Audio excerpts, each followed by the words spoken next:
नमस्कार साथियों, स्वागत है आपका एचएन अध्ययन पे। तो साथियों, इस वीडियो लेक्चर में हम लोग बात करेंगे 10 मिनट सीरीज़। मैं आपको बताया था कि आपको इस लेक्चर में अब हम लोग जो एचएन अध्ययन पे एक 10 मिनट सीरीज़ का एक वीडियो आएगा, जिस पे आपको 10 मिनट में चांसेस हैं कि आपको 10 क्वेश्चन मिनिमम सॉल्व करा दिए जाएंगे। तो इस लेक्चर में हम लोग ज्योग्राफी की बात करेंगे। आपको पता है कि यूपी जीडीसी की वैकेंसी आने वाली है, और अगर ये वैकेंसी 1698 के पद पे अगर वैकेंसी आएगी तो आपको ज्योग्राफी में अच्छी खासी सीट देखने को मिलने वाली है। और ये सीट लगभग आपका जाएगा 80 से 90 सीट। तो आपको अभी से ही तैयारी स्टार्ट कर देना है। और ये मैं जो इस लेक्चर में ज्योग्राफी के क्वेश्चन कराऊंगा, ये क्वेश्चंस आपके UGC net PYQs, UP GDC के पीवाईक्यूज और यूपीएचएससी के पीवाईक्यूज आपके देखने को इसमें मिलेंगे। तो सबसे पहले मैं आपको बता दूं कि मैंने अभी 2-3 दिन पहले आपका एक मेरे चैनल पर जाएंगे, वीडियो देखेंगे, तो एक मैंने यूपी जीडीसी का जो सिलेबस है उसके बारे में उसमें डिटेल से एनालिसिस किया है। तो आप देखेंगे कि आपका जो यूजीसी नेट का सिलेबस है और यूपी जीडीसी का सिलेबस है, आपको लगभग सेम देखने को मिलेंगे। कुछ टॉपिक हैं वो आपको बाद में करा दिए जाएंगे, लेकिन जो ये 10 मिनट की इंपॉर्टेंट सीरीज होने वाली है, ये आपके लिए काफ़ी इंपॉर्टेंट होने वाली है, क्योंकि इसमें आपको क्वेश्चन 10 मिनट में मिनिमम 10 क्वेश्चन आपको सॉल्व इसमें देखने को मिलेंगे। अगर आप यूपी जीडीसी की तैयारी कर रहे हैं या फिर यूजीसी नेट की तैयारी कर रहे हैं, तो आप हमारे एचएन अध्ययन पे जाइए और ये यूजीसी नेट ज्योग्राफी का नोट्स आप देखें, हैंड रिटन नोट्स है। और ये आप देख सकते हैं, ये काफ़ी पॉपुलर नोट्स इस समय हो चुका है ज्योग्राफी का हैंड रिटन नोट्स। इसका पॉपुलैरिटी के 2 कारण है। एक तो ये टू द पॉइंट नोट्स आपको देखने को मिलेगा, और दूसरा ये आप यूट्यूब चैनल पे अभी तक का पूरे कंप्लीट शॉर्ट नोट्स आपको जो देखेगा, ये मिनिमम प्राइस आपको जो दिख रहा है 199, ये अभी तक आपको किसी भी यूट्यूब चैनल, किसी भी आपको प्लेटफॉर्म पर ये आपको नहीं देखने को मिलेगा। तो आप इसको बाई कर सकते हैं। अब हम लोग आते हैं 10 मिनट के सीरीज में। ये पहला लेक्चर है, तो हो सकता है ये थोड़ा सा वीडियो लेक्चर थोड़ा सा बढ़ जाएगा, लेकिन आने वाले जो वीडियो होंगे अब उसमें 10 मिनट का सीरीज होगा और 10 क्वेश्चन आपको देखने को मिलेंगे।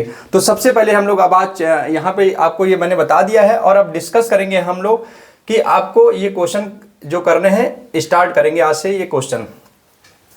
तो हम लोग चलिए साथियों स्टार्ट करते हैं। और 10 मिनट के लेक्चर में सबसे पहले जो क्वेश्चन आपको देखने को, सबसे पहले मैं आपको बता दूं कि ये सब क्वेश्चन जितने भी हैं सब एग्जाम में आए हुए क्वेश्चन हैं, तो आपके लिए काफ़ी इंपॉर्टेंट है। किसी भी एग्जाम के लिए आपको ये सब क्वेश्चन बहुत ही इंपॉर्टेंट होने वाले हैं। तो सबसे पहले जो क्वेश्चन है, आइए देखते हैं। Who calculated the circumference of the earth as a 25,000 miles. पृथ्वी की परिधि की गणना 25,000 मील किसने की? तो सबसे पहले देखिए ऑप्शन में क्या है, थेल्स ऑफ मिलेटस, पॉसिडोनियस, हिपैरकस और इरेटोस्थनीज। इसमें मैं आपको बता दूं कि जो चारों नेम हैं ये ग्रीक स्कॉलर के नेम हैं। हो सकता है आपका ये क्वेश्चन बन जाए, ऐसे ही 4 नाम दे दिए जाए और आप में क्वेश्चन बन जाए कि विच ऑफ द फॉलोइंग, इसमें से जो आ जाएगा नाम आ जाएगा कि इनमें से ये बताइए कि ग्रीक स्कॉलर कौन से नहीं हैं। तो ये जो चारों हैं, ये चारों ही ग्रीक स्कॉलर हैं। और आपसे क्वेश्चन एक बन जाएगा कि विच ऑफ द, इसमें से ग्रीक स्कॉलर नहीं है। तो हो सकता है कहीं नाम एक हटा दिया जाए और उसमें कोई जर्मन का नाम दे दिया जाए, फ्रेंच का दे दिया जाए, अमेरिकन का दे दिया जाए। तो ये जो चारों हैं आपको ध्यान देना है कि ये चारों ही ग्रीक स्कॉलर हैं। थेल्स ऑफ मिलेटस है, पॉसिडोनियस है, हिपैरकस है और इरेटोस्थनीज है। तो कह रहा है कि who calculated the circumference of the earth as a 25,000 miles. तो जो इसको कैलकुलेट किया गया है, वो कैलकुलेट किया गया है वो है आपके इरेटोस्थनीज साहब। कौन है ये? आपके जो आप देखने को मिलेगा ये है आपके इरेटोस्थनीज साहब। ये आपका सही आंसर है। तो जो इरेटोस्थनीज है, इनको आप फादर ऑफ ज्योग्राफी भी कहा जाता है। क्या कहा जाता है? फादर ऑफ ज्योग्राफी भी इनको कहा जाता है। ये सब आपको याद करने हैं। दूसरा जो आपको दिख रहा है हिपैरकस। हिपैरकस में आपके यूजीसी नेट के पीवाईक्यू में इनका क्वेश्चन आया है कि who divide the circle into 360 degree. कोई सर्कल है, इसको 360 डिग्री में कौन डिवाइड किया है? तो हिपैरकस साहब ने ही इसको 360 सर्कल को 360 में डिवाइड किया है। दूसरा आते हैं कि पॉसिडोनियस। ये भी एक ग्रीक स्कॉलर हैं, ये भी इंपॉर्टेंट है, इनका भी नाम आपको याद रखना पड़ेगा। इनका एक बुक है, बहुत ही इंपॉर्टेंट बुक है, द ओशियन करके इनका एक बुक है, ये आपको याद रखना है। इनका एक बुक है क्या? द ओशियन करके इनका बुक है। थेल्स मिलेटस के बारे में जानते हैं। थेल्स मिलेटस जो ये विश्वास करते थे कि जो अर्थ है, earth was a flat disc जो है फ्लोटिंग इन एन ओशियन। इन्होंने ये टर्म दिया था कि earth was a flat disc floats on an ocean. ये इनका टर्म्स था। ये सब आपके इंपॉर्टेंट टर्म्स हैं, आप इनको ध्यान से देखिएगा। और अब हम लोग आते हैं नेक्स्ट क्वेश्चन पे। Who use the term choreography to describe geography?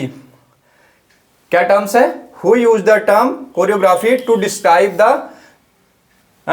Geography? तो कौन किया था ये आपके थे इमैनुअल कांत साहब। कौन थे? Immanuel Kant. Immanuel Kant German geographer हैं। कार्ल लिटर ये भी जर्मन ज्योग्राफर हैं। वॉन हम्बोल्ट ये भी जर्मन है। वेरेनियस ये भी आपके जर्मन ज्योग्राफर हैं। कार्ल लिटर का एक फेमस था इनका एक वर्क जिसके बारे में हम लोग जानते हैं। इनका एक फेमस वर्क है unity in diversity. Unity in diversity इनका एक इंपॉर्टेंट वर्क है। ये कॉन्सेप्ट है, एग्जाम में क्वेश्चन आ जाता है कि यूनिटी इन डाइवर्सिटी किसका कॉन्सेप्ट है। तो ये किसका कॉन्सेप्ट है? कार्ल लिटर का। इमैनुअल कांत ने जो दिया है डिस्क्राइब कोरियोग्राफी। आपको एक चीज और बता दें, आप कोरियोग्राफी जो होगा ये आपके एग्जाम में एक और आता है question, who give the concept of क्रोनोग्राफी? Chrono CHRONGRAPHY क्रोनोग्राफी का कॉन्सेप्ट कौन दिया है? तो क्रोनोग्राफी का जो कॉन्सेप्ट दिया है वो हमारे हैं अल्फ्रेड हेटनर साहब। कौन है? Alfred Hettner. ध्यान दीजिएगा, इस टर्म में कंफ्यूज ना होइएगा। Who use the term chorography term use किसने किया है? तो आपका इमैनुअल कांत है। और ये कॉन्सेप्ट दिया किया है क्रोनोग्राफी, ये आपके दिए हैं अल्फ्रेड हेटनर ने, ये आपको कॉन्सेप्ट दिए हैं। और ये Varenius, Humboldt, Immanuel Kant, Carl Ritter ये आपके जो हैं ये सब जर्मन ज्योग्राफर हैं। नेक्स्ट क्वेश्चन पे हम आते हैं, which one of the following is best suited in the intensive farming? Intensive farming का क्या है मतलब, आपको बता दे रहा हूं कि इंटेंसिव फार्मिंग का मतलब होता है कि आपका एरिया लैंड जो है आपका छोटा सा ही रहे लेकिन आपका मैक्सिमम प्रोडक्शन हो, मैक्सिमाइज प्रोडक्शन। जो प्रोडक्शन हो क्या हो? मैक्सिमाइज हो। अब मैक्सिमाइज प्रोडक्शन कैसे हो सकता है? एरिया लैंड है तो इसमें हम लोग क्या यूज कर सकते हैं? इसमें हम लोग हाई इनपुट लेबर यूज कर सकते हैं और केमिकल फर्टिलाइजर्स, पेस्टिसाइड्स ये सब यूज करके इसमें जो प्रोडक्शन है हम लोग इसको मैक्सिमाइज कर सकते हैं कम लैंड में, इसको पर यूनिट ऑफ लैंड। तो इसमें पूछा विच one of the following is best suited in the intensive farming? तो इंटेंसिव फार्मिंग देखिए क्या लिखा है, लार्ज फार्म साइज। मैंने आपको बताया छोटा साइज होना चाहिए। लो लेबर इनपुट्स, ये भी गलत है। इनपुट इसमें लेबर की जो इनपुट हाई लेबर इनपुट्स इसमें चाहिए। High yield rate, sparsely populated region, नहीं पॉपुलेटेड, डेंसली पॉपुलेटेड जानते हैं हम, जो जैसे इंडो गैंगेटिक जो हम लोग प्लेन है वहाँ पे पॉपुलेशन डेंसिटी जो है हाई है और वहाँ पे हाई यील्ड रेट्स भी है। तो इसका जो करेक्ट आंसर है वो है हाई यील्ड रेट। मतलब ये इसका जो इंटेंसिव फार्मिंग का जो यहाँ सूटेड बेस्ट है वो क्या है? High yield rate. Next question पे हम लोग चलते हैं, who advocate the policy of deliberate unbalanced development? ये सब आपके रीजनल प्लानिंग के टॉपिक हैं और इसमें जो गुरनार मिडाल हैं, एओ हिर्शमैन है, एजी फ्रैंक है, आर नुस्खे हैं, ये सब आपके रीजनल प्लानिंग के हैं। तो who advocate the policy of deliberate unbalanced development, ये कॉन्सेप्ट जो दिए हैं वो आपके दिए हैं आपके एओ हिर्शमैन साहब। कौन दिया है? एओ हिर्शमैन साहब ने दिया ये कॉन्सेप्ट। और रुके रहिए, एओ हिर्शमैन साहब ने ये कॉन्सेप्ट दिया है रीजनल प्लानिंग से। ये सब जो आपके देख रहे हैं ये सब इकोनॉमिक्स है। क्या है? इकोनॉमिस्ट है। गुरनार मिडाल का जो थ्योरी है इनका इंपॉर्टेंट यूजीसी नेट में काफी बार पूछा गया है, आपके यूपीजीडीसी यूपीएचएससी के एग्जाम में भी देखने को मिलेगा कि गुरनार मिडाल का जो सबसे इंपॉर्टेंट थ्योरी है इनका जो क्यूमुलेटिव कॉजेशन थ्योरी, ये बहुत ही इंपॉर्टेंट इनका फेमस टॉपिक है, फेमस वर्क है इनका क्यूमुलेटिव कॉजेशन थ्योरी। एग्जाम में आता है कि क्यूमुलेटिव कॉजेशन थ्योरी दिया किसने था? तो क्यूमुलेटिव कॉजेशन थ्योरी जो दिए थे वो गुरनार मिडाल दिए थे। नेक्स्ट क्वेश्चन पे हम लोग आते हैं। नेक्स्ट क्वेश्चन जो है, विच one of the following is a leading Which one of the following is the leading cause of animal extinction since 1600 AD according to the World Conservation Monitoring Center? क्या कह रहा है? निम्नलिखित में कौन सा 1600 के बाद से पशु विलुप्त होने का प्रमुख कारण है विश्व संरक्षण निगरानी केंद्र के अनुसार? मतलब वर्ल्ड जो है आपके वर्ल्ड कंजर्वेशन मॉनिटरिंग सेंटर के अकॉर्डिंग जो एनिमल एक्सटेंशन हो रहा है उसका सबसे जो प्रमुख कारण, जो मेन कारण है कौन सा है? तो इसका जो सबसे प्रमुख कारण है वो आपका प्रमुख कारण है स्पीशीज इंट्रोडक्शन। स्पीशीज इंट्रोडक्शन का प्रमुख कारण क्यों है? क्योंकि हमारे इकोसिस्टम में जब कोई नया स्पीशीज का इंट्रोडक्शन होता है तो उसके लिए जो फूड की अवेलेबिलिटी होनी चाहिए वो इन लोग की डिमांड ज़्यादा होती है। इन लोग की डिमांड की वजह से होते हैं, जो हमारे एनिमल पुराने एक्सटेंशन होते हैं वो क्या नाम है, उनको फूड उस तरह से नहीं मिल पाता है, तो इसकी वजह से एक्सटेंशन होने लगता है। तो इसका जो प्रमुख कारण, जो इसका मेन कारण है वो है स्पीशीज इंट्रोडक्शन। कभी कभी एग्जाम में जो स्पीशीज इंट्रोडक्शन इसके पूछते हैं कि डिक्रीजिंग ऑर्डर इंक्रीजिंग ऑर्डर में क्या क्या कारण हो सकते हैं। तो सबसे पहले जो इसका होता है वो स्पीशीज इंट्रोडक्शन होता है, उसके बाद हंटिंग होता है, उसके बाद हैबिटेट डिस्ट्रक्शन होता है, उसके बाद लंबरिंग होता है। नेक्स्ट क्वेश्चन पे आते हैं, क्वेश्चन नंबर 6 पे। What would be the pattern of distribution of rural settlements in an area if their nearest neighbour statistics were out as a 2.10। ये थोड़ा सा इंपॉर्टेंट टॉपिक है, नियरेस्ट नेबर एनालिसिस। ये practical geography का topic है, nearest neighbour analysis. Exam में question आया है कि who gave the concept nearest neighbour analysis. तो नियरेस्ट नेबर एनालिसिस का जो कॉन्सेप्ट दिया है वो क्लार्क एंड इवांस ने दिया है, क्लार्क एंड इवांस ने दिया है। तो सबसे पहले आपका एक क्वेश्चन ये तैयार हुआ कि नियरेस्ट नेबर एनालिसिस का जो कॉन्सेप्ट दिया है वो क्लार्क एंड इवांस ने दिया है।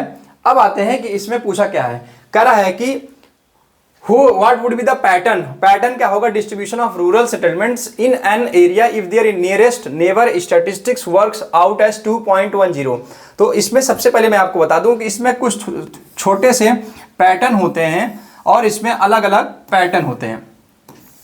सबसे पहले जो पैटर्न होता है, ये एक रूरल सेटलमेंट्स, कोई घर ऐसे कहीं से भी बस जाएगा। फिर एक होता है ऐसे थोड़ा सा, एक ऐसे हो जाता है, और ये थोड़ा सा गलत हो गया, ये रूरल सेटलमेंट थोड़ा इसको मतलब क्लस्टर, घर ऐसे नज़दीक नज़दीक हो जाते हैं।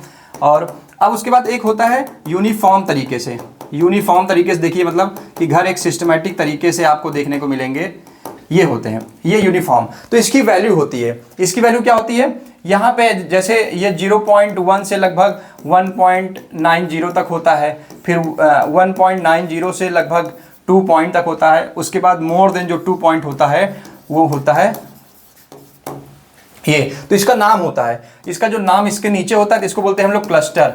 मतलब जो रूरल सेटलमेंट्स हैं ऐसे ही है, कोई शेप नहीं है, ऐसे क्लस्टर की तरह है। दूसरा जो होता है रैंडमली कहीं भी कोई भी घर बन जाते हैं, इसको बोलते हैं हम लोग रैंडमली। तीसरा हो जाता जो होता है ये यूनिफॉर्म होता है। क्या होता है? यूनिफॉर्म। तो जो इसका वैल्यू जो मोर देन 2 है, ये देखिए 2.10। तो इसका जो आप देखेंगे, इसका जो करेक्ट आंसर होगा वो क्या होगा? यूनिफॉर्म। तो इस जो क्वेश्चन है इसका करेक्ट आंसर क्या है? यूनिफॉर्म। नेक्स्ट क्वेश्चन पे हम लोग आते हैं, how is stratified sampling carried out. इसको आप रिसर्च एप्टीट्यूड में भी पढ़े होंगे। और इसका जो स्ट्रेटिफाइड का मतलब होता है कि किसी भी पॉपुलेशन को हम लोग डिवाइड होमोजेनियस ग्रुप्स में, इक्वली पार्ट्स में उसको डिवाइड कर देते हैं। तो जो स्ट्रेटिफाइड सैंपलिंग का मतलब है क्या कि divide the population into homogeneous groups and select equally but randomly.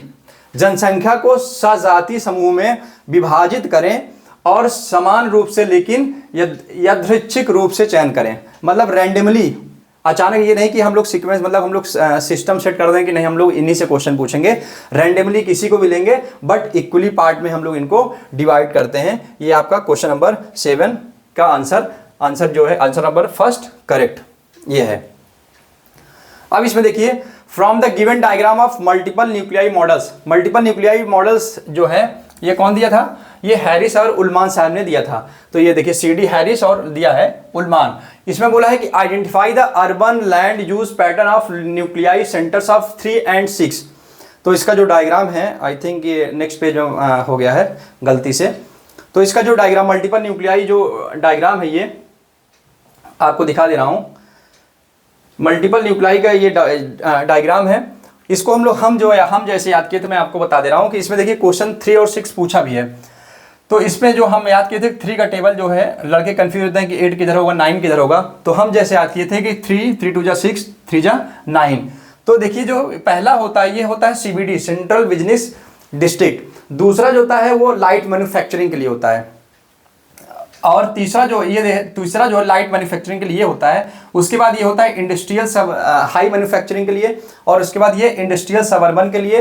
ये तो आपका सेकंड सेंट्रल बिजनेस डिस्ट्रिक्ट लिए ये लो मिडिल क्लास के लिए थर्ड वाला, फोर्थ वाला लो क्लास के लिए, मिडिल क्लास के लिए, और ये हाई इनकम क्लास के लिए होता है। तो आपके एग्जाम में ये जो क्वेश्चन पूछा है कि इसमें देखिए 3 and 6 पूछा है। तो 3 and 6 मतलब क्या है? 3 and 6 जो होगा इसमें आपका लो क्लास रेसिडेंशियल और हैवी मैन्युफैक्चरिंग होगा। तो ये देखिए इसमें लो क्लास रेसिडेंशियल है और हैवी मैन्युफैक्चरिंग, तो B is the correct answer. अब हम लोग आते हैं क्वेश्चन नंबर 9 में। The north south division of the world is based on the criteria of, किसके क्राइटेरिया पे जो नॉर्थ साउथ का डिवीजन है किसके क्राइटेरिया होता है? कल्चर पे, लैटिट्यूड पे, इकोनॉमिक डेवलपमेंट पे, पॉलिटिकल आइडियोलॉजी पे।